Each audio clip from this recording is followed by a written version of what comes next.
So it is important to pay attention to the signals. And for example, if you feel like that's the right person and the other person feels the same way, so that's what it counts, I would say.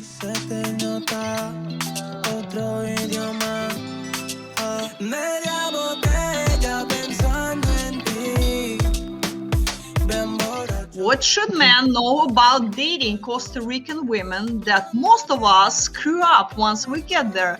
So what guys should know about Costa Rican women before they travel to Costa Rica? Well, I would say that everything here goes like very slow. When you get to know somebody, maybe it is important that you focus on what things are important to you and what things you expect from that person. For example, if your expectations are to move here or maybe bring the lady back to the States, you have to be clear about that, because there is a huge difference between the ladies from Costa Rica and other countries. Many of them, they really like living here, so it's better just to set expectations on what the men can offer to that lady, so that they know if they have the chance to come to Costa Rica and live here. For example, the man has the chance to come here and live here and just go from there, because once you settle the basis of what a relationship could be, then you move forward and get to know the person better and see what happens. But usually I would say that that's like a good recommendation for when you start getting to know somebody. They wouldn't feel scared that you mention things like that, like on a first meeting, but definitely will let them know what you're looking for. So how long is the average courtship process? I mean, what people date before they get engaged? 2 months, 6 months, a year? What do you think? Well, I noticed that there have been some engages for like just at the tour, like 5 days, 7 days. So sometimes it works out, but I mean, it really depends on the connection. One thing that you must keep in mind, besides just time, it is the connection. I mean, you feel the connection or you just don't. If you don't, just don't force it. It won't work out. So it is important to pay attention to the signals.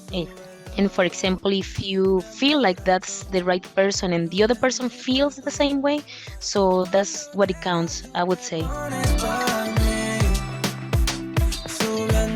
But how long do you think it's gonna take? So two people met and in committed relationship, more or less, and but before they decide to proceed with fiancé visa, so before they make it really, really official with the proposal, so do you think they're gonna file for fiancé visa after they met? So met on a tour. So how long is gonna be the process between the tour and fiancé visa? How long is that gap?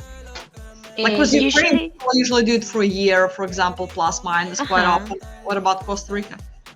Yeah, it's about that frame of time, that it is 9 or 10 months.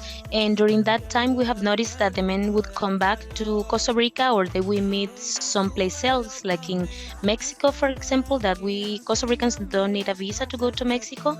And the idea is like to spend time together and find out if they are really meant to be for one another.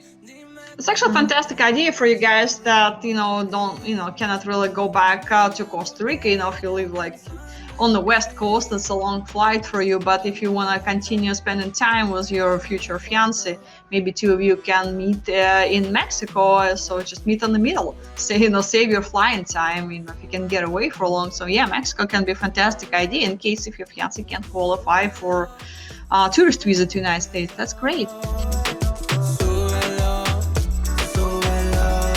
Searching for that one special woman to complete your life?